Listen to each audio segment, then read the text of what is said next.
Welcome to People You Should Know, presented by Octus. I'm Jenny Bain. Octus helps investors and advisors make better decisions by turning complex credit market information into clear, actionable insight. If you've been with us before, you might notice something's a little different. Last season, this show was called Inside Octus, People in Focus. We spent time getting to know the incredible people inside this company. And that's not going away.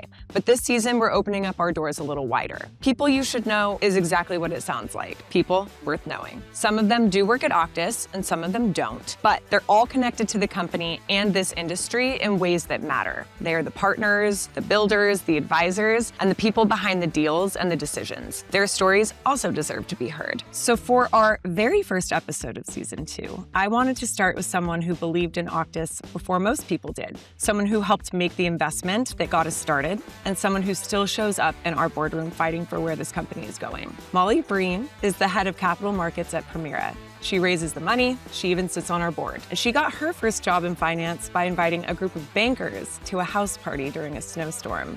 Molly, welcome to the show. I am so excited to kick off our first season with you. Thanks, Jenny. Happy to be here. Yeah. So let's just go back to the beginning. You grew up in the Midwest. Your dad was in business, your mom was in education, so this was not necessarily a Wall Street family. How did you even figure out that finance was an option for you? I think I got very lucky at multiple points in my career. But when you go back to the beginning, I was at Georgetown undergrad. You're taking the classes, trying to figure out what you want to do in life. At Georgetown, back then, they did on-campus recruiting, which I kind of knew was happening. But I had a friend come to me. I was like, we need to go to this. My family, we're all Wall Street bankers. It's important we show up. We get internships. We do this. I was not prepared, but I went. It was great. It was networking. I was like, okay, maybe, you have a couple beers with some people. You get to know people. And that was kind of the beginning. That's what started me on my track. So I have to hear the snowstorm story. I said at the beginning because I just feel like it's a good one. So you're at Georgetown, you've done zero prep. and so I would love to know just how that experience unfolded. So those on-campus recruiting sessions sometimes turn into super days. Pretty quickly. 1 minute you're having beers, the next day you're in a little conference room for 6 hours getting grilled and throwing all these questions. It's all different types of interviewing? All different. For different roles, there's banking, sales, and trading. I was throwing spaghetti at a wall, whatever works. Experiment. And I'm in one of these sessions, and there's this big snowstorm coming to DC, which we don't get a lot of snow. The Amtrak was going to shut down. We weren't going to have school for a week, and so naturally, we were going to have some fun.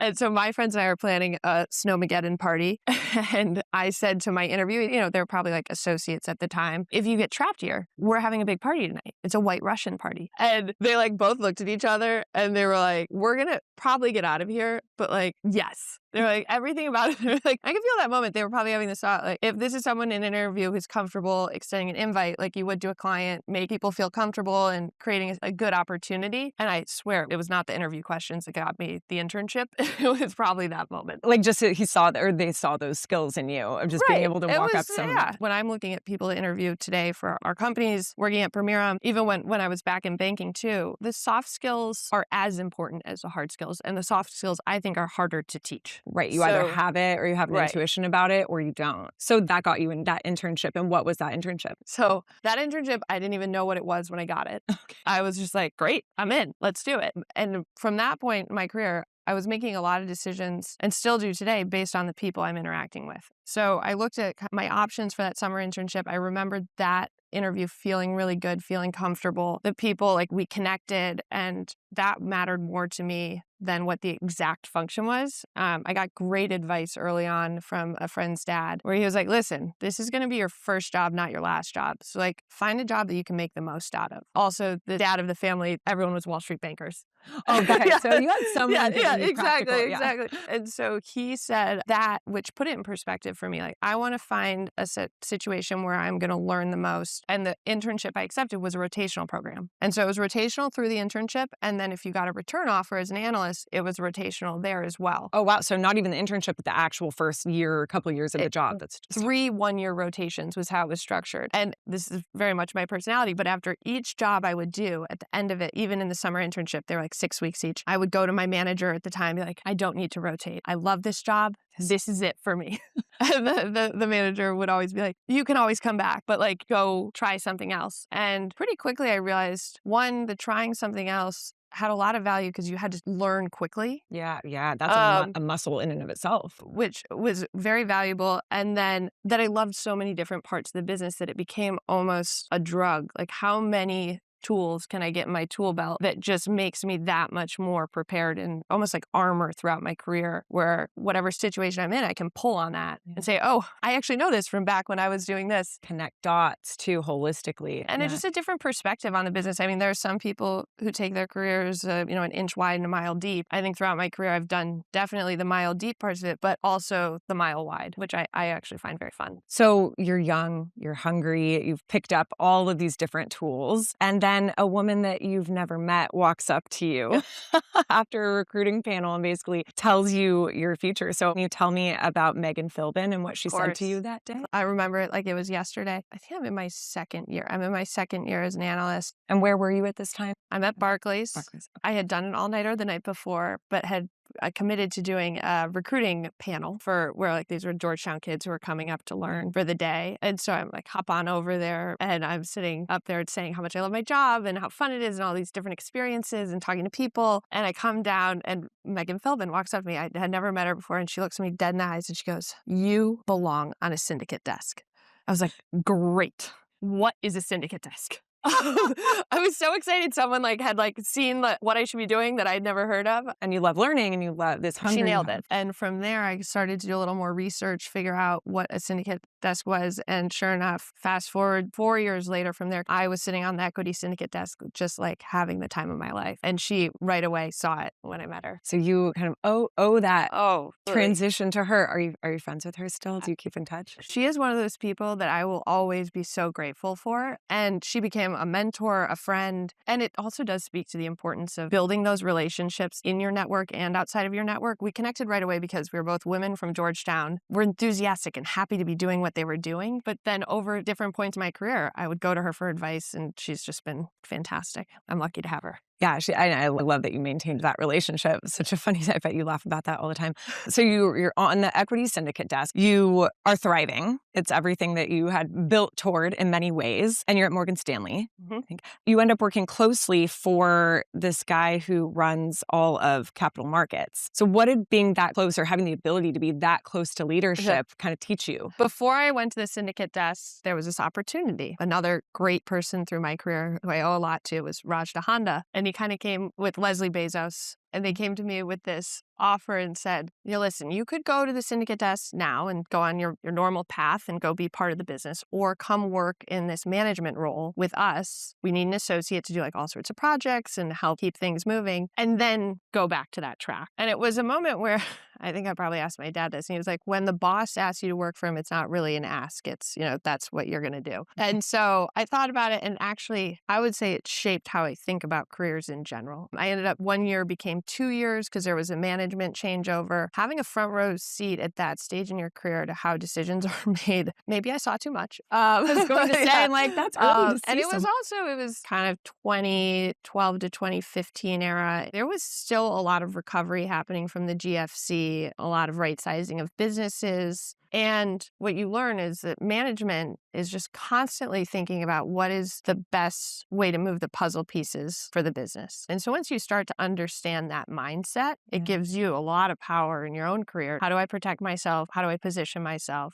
So from the associate into VP years, I came at it with a much different perspective than I would have if I had just stayed in the business. Yeah, you had that insider knowledge. And we won't fast forward yet, but just given what I know you do now, having that baseline experience probably really really shaped. It's valuable for everyone in their career to get a little insight into that decision-making process. Yeah. So now you're at the equity syndicate desk. Yes. After that was your transition into that. And we sort of have a running theme here because Dan Toscano, who you'll talk about, or I would love for you to talk about, he comes to you and calls you into his office and he's like, come work for me. Yeah. So now you have someone else. People just find you. They see something in you, but walk me through that. I'd say leading into the career leap, I learned early, like if you say no to great opportunities, you don't get the question again. So I always got comfortable saying yes. And once you say no, like people stop asking you to take these leaps. So I felt like a no would just limit your options. So then people feel like they can come to you with all these crazy ideas. But this one, out of left field for me, I'm on the equity syndicate desk, which when you think about the spectrum of people who do equity and people who do debt, equity is about the upside, selling a dream, a story, up. Credit and debt, it's about protecting for the downside. So fundamentally, these are like oftentimes different types of people in their personalities, not just in their function. Like they gravitate toward one or the other. How they think, how they view the world. So I am very much an equity person in a lot of ways. I've become more of a debt person. It's a good balance. But when DT came to me at that time, to me it was like, what? No, that's a joke. I've got a good thing going. I've got a great here. thing going. And it hadn't really clicked for me yet. And then another mentor, a fantastic woman, Leslie Bezos, who I love to death, she looked at me and she was like, this is a fantastic opportunity. Run, don't walk. Do it. It's scary. I don't think I realized how much of a leap I was taking. It was like jumping off of a cliff. Because I think you said previously, like you didn't even know what a credit agreement was going into this. No, I thought going to LevFin would be a similar, just different product, similar type of motion where you're working with lenders instead of investors. You get familiar with the company, you go into the weeds. The piece of the puzzle that no one had told me there, and I probably should have done a little more research on this, was the credit agreement, which is a legal document. I never had any interest in being a lawyer, is a legal document that kind of defines the rules of the road here for how we operate within the credit world. And I think what Dan Toscano had seen from my job was like, I loved problem solving. I loved working with people. I loved a challenge. And so he looked at that and thought, that's like pretty key ingredients on top of a technical skill set that does really matter to doing LevFin. But it takes 12, 18 months to really understand all the different components. So that was the part where I got there and then I was like, wait, this thing? I have to understand this. And I just left the syndicate desk where I knew everything and I was thriving. It's a huge risk. So you decide to take it and you have someone at home. And now I'm going to go into your personal life a little bit, if that's okay.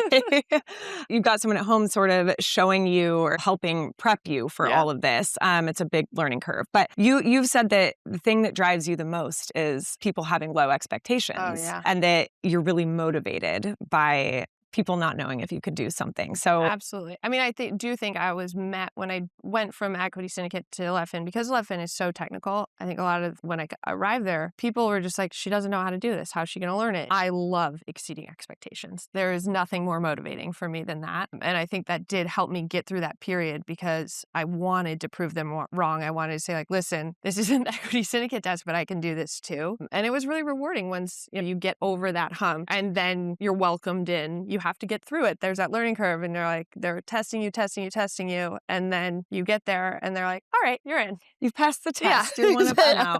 And I was going to ask you, I think you just answered the question, but there were, I'm sure, many times that you could have been like, you know what, this isn't for me. And something kept you there. Oh, absolutely. And I will say, I started dating my now husband when I was on the equity syndicate desk. On our fourth date, this was all happening. And I show up and I'm just getting to know him. And I look at him and I'm like, so I think they want me to go do what you do, kind of, because he's on the direct lending side. And you're like, I've only been on 3 dates with you. I think I know what you do. I think so. And I was like, I would move into leverage finance. And he looked at me and he was like, oh, we got this. We got this. And in that moment, it was like, I don't think I know your middle name. But are we doing this? Wait, this is like a huge career change for me. Like, I'm in my career prime, it feels like. I'm moving and grooving, and now I've got this guy being like, we got this. And it was true. He is a credit junkie. He is could be a lawyer type, and everything about credit fits with him. What's an example of that? Like what, like for someone like me who isn't as big of a credit junkie, like what does that mean? Oh, he loves like looking at the commas in a credit agreement. Like he's one of those. Anyone who knows Dan will tell you, he'll reference things by the section of the credit agreement, which I'll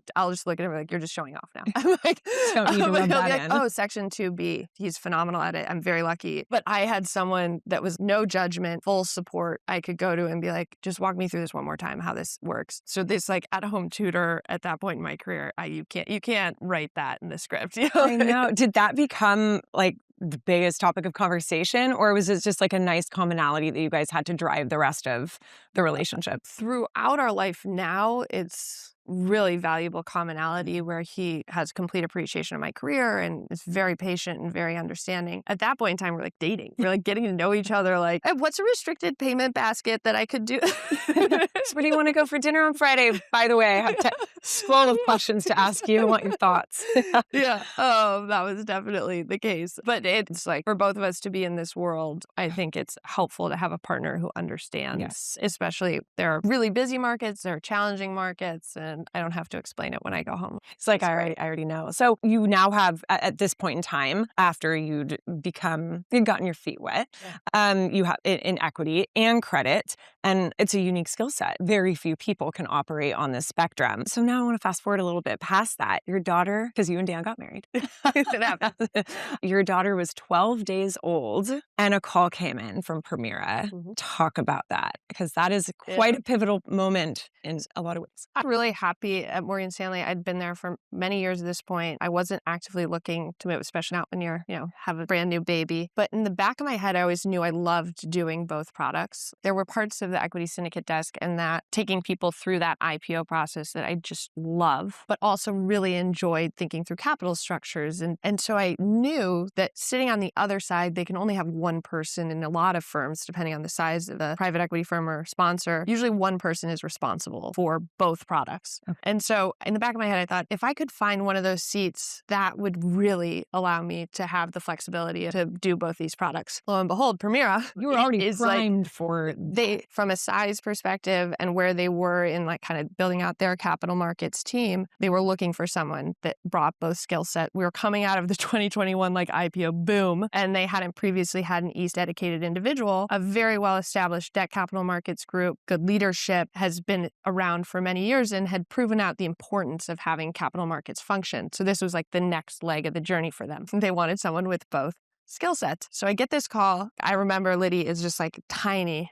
And I look over at my husband and I'm like, you're going to think I'm crazy. I think this is the one. And he looks at me and because I wasn't going to just move for something. I really wanted it to be the right fit. And he looks at me, he's like, you're nuts. But if that's what you think is right, like go. Fully supportive. I started interviewing when she was 3 weeks old. And the interview process went over a couple months. It was a big decision. It was like a huge career change, like a lot of other changes going on in our life. We had actually just moved to the suburbs, bought a money pit, had a newborn. And now I'm talking about changing my career. In a big way. In a very big way, to a job that would actually involve a lot of travel because I technically work out of California. I spent a lot of time in Europe, and it was the people. Common theme is also just another thing of how you prioritize your relationship with people, whether they're giving you input or making your decision to work with them. I think it's like having a good sense of character and judgment around relationships is so important through your career because you can quickly go off track if you aren't thinking about that. You need people you can go to when things are challenging, when you need advice. So that's always really critical for me. And then we met the broader team and everyone was great. And I'm very lucky. I have a great group of people that I work with and it makes it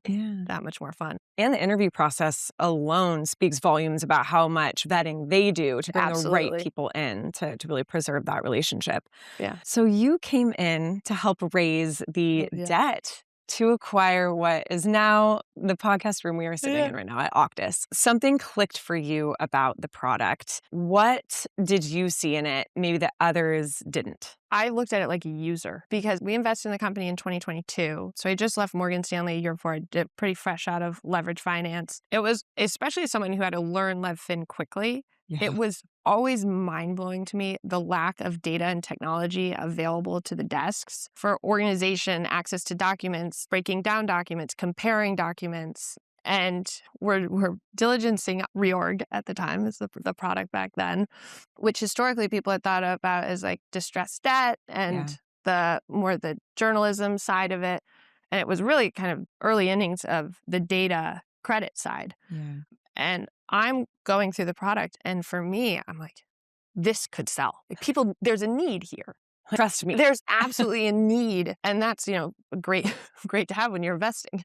And then luckily that led to a seat on the board, which I've been really grateful to be a part of. Right. So you're on the board. You're the only woman on our board. Right. But you're also the only person, like you said, who has this LevFin desk experience. Yeah. And how do you use that experience also specifically in the boardroom? Sure. And like we have a very impressive board, like a lot of people with many experiences across boards, CEOs of competitors, real technologists, a great room to be a part of. And so to some, that is an intimidating setup, but I always remind myself, like, I'm bringing a different perspective when I'm in the room around the user. Here's how our users are going to think about it. Here's how our customers and our clients will look at it. And that perspective actually does really matter when you're trying to come up with a whole perspective on the business. A product roadmap, like anything. What do people really need? And I'm always so, like, I'm like the giddy one in there that's like so excited, like, we could take it this direction. And they're like, Molly, but it's been a fantastic experience. It always fascinates me, like, what actually happens in the boardroom. For people out there who might not exactly know, like myself, what boards do or someone on a board really does. Can you talk us through that a little bit? Sure. I'd say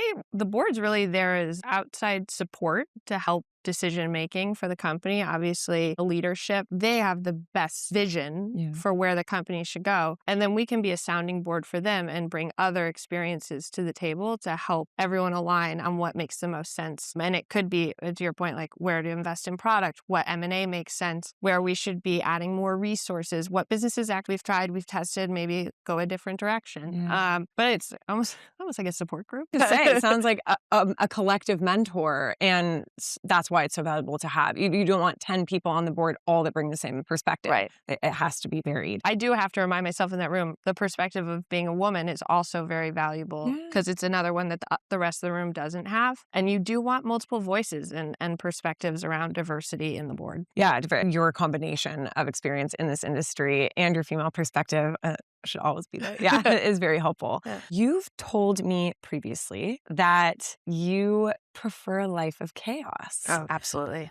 When it's quiet, maybe you're unsettled a little bit and like meet antsy. Antsy. Where does that come from? I think at some point, and if you go back growing up, I played competitive sports. I always had a very full schedule. It created structure for me. There was no room to kind of get off track when there was a lot going on. And so I became used to that pace and I love it. And so then I feel like if there isn't chaos, there's like insecurity. It's like, well, am I not doing enough? Do I need more? I've sought out environments that create that and that work well with chaos. Yes, no, it's clear you curated a really productive form of chaos. And going back to your Dan, not just the we got this guy, but your partner now. How do you to make it work with a very busy life, similar industries or same industry, two big careers, and like you said, travel all the time? How do you guys make that work? I think there are some couples who like divide and conquer when they have two careers. I would say we take the approach of like we both are involved in everything. Okay. Some with a major and some with a minor. Taxes.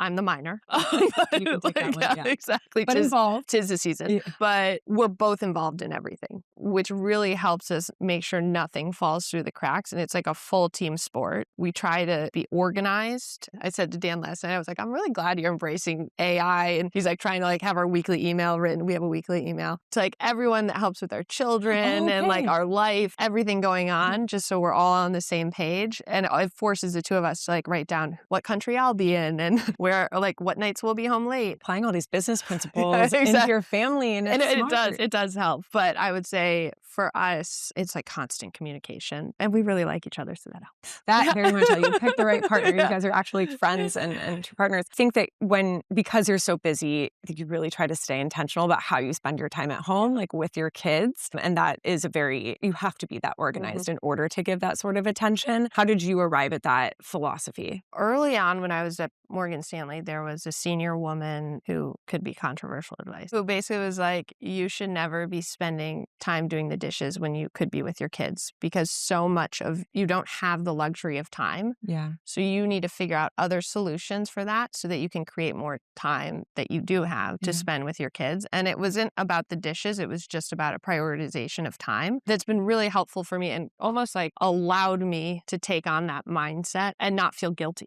Feel like I'm doing the right thing by letting someone else take care of things that they can so that I can do the most important thing, which is spend time with my kids. Yeah. Your workday starts, just given that you're working with so many different time zones, like what does a day look like? It varies, but it very often can start early. And I probably became too comfortable saying yes to these 3 a.m. phone calls when Yeah, that's early. When our second child was born and I would be up in the middle of the night, I would be like, I could do a call right now. I'm up anyway. Why not? Like, I'm already awake. Get in here, And I do think Permira, given that it's so global, has a little bit of a fluency around time zones that even as a culture, people are pretty generous with their time zones. So then it just feels normal. But I can start my day often, depending on what type of deal I'm working on or preparing for, I can start at 3, 4 a.m. And then I try to make the most out of it. I have no conflicts at that hour. True. Schedule is wide open, but I'll take advantage of that time. Then my kids will wake up. I'll be able to get them out the door. I'll go back, kind of do some prep work for the rest of the day. Sometimes my commuting, if I'm coming into the city, will be a little bit later in the morning. I'll be in the office in the city meeting investors, lawyers, lenders, all sorts of relationships, meeting with portfolio companies, take the ferry home, have dinner with my kids, and then I can log back on if I need to. So that's a dream day for me where I get 2 meals with my kids. It's not often the case, but I try to be flexible and take advantage of kind of those varying working hours. Yeah. And no day being the same. But does the schedule ever catch up with you? Or I think it does, but I view especially with all the travel, that's my time to catch up on sleep. During travel? Yeah. Like on flights? On flights, being sleeping in a hotel, getting a good night's sleep. Right now, we're at a stage in life where you just make it work. So before we let you go, I do have just a few more questions for you. Okay. And one in particular that we're going to ask every guest this season. Oh, boy. And you're the first, so you're the trial run. But if there's a younger version of you out there right now, which there most certainly is, maybe she just stumbled into a recruiting event herself, unprepared, taking a risk. Send her the White Russian recipe. That can't be your answer, but what do you want her to hear? Oh, you can't plan any of it. That's you cannot plan your career. You have to be nimble, take opportunities as they come, be flexible on what those opportunities are. And for me, it's really having perspective at each stage. The opportunity actually might not be what you originally thought it was and could be something much better. Like throw the roadmap out. Absolutely. And I do think especially in this economy, but in this economy, there's so much pressure to not really know what the landscape will look like in 5-10 years, but to really index on certain skills and have a roadmap lined up. And I do, as someone also who went through a non-traditional path, I think that would be my same advice too. And then last, when people walk away from this conversation, what do you want them to remember about you? I think, probably if there was one common theme throughout all these different parts of my career is how much I valued the relationships. And that really matters to me. We have so many important relationships across our career, both personally and professionally. And that's what gives me energy during the day. You have a slow start to the morning, a bad night of sleep the night before, you have a good phone call with someone you're working with, and that's what keeps me going. And what I really love about this industry we're in. You have a very technical component to your industry, but you are a relationship manager and a lot of other, and that gives you energy too. So Molly, thank you. I love this conversation. I'm really glad we got to start season 2 with you. So thank you. No, thank you. It was great to be here. If you enjoyed this episode, share it with someone who should hear it, and follow Octus on LinkedIn and X to keep up with all the exciting things happening across the Octus podcast network. A huge thank you to Tanya Hubbard, who produces this show and is the one finding the heartbeat in every episode. I could not do this without her. I'm Jenny Bain, and this has been People You Should Know, presented by Octus. See you next time. The right time, right place. How I'm loving life these days.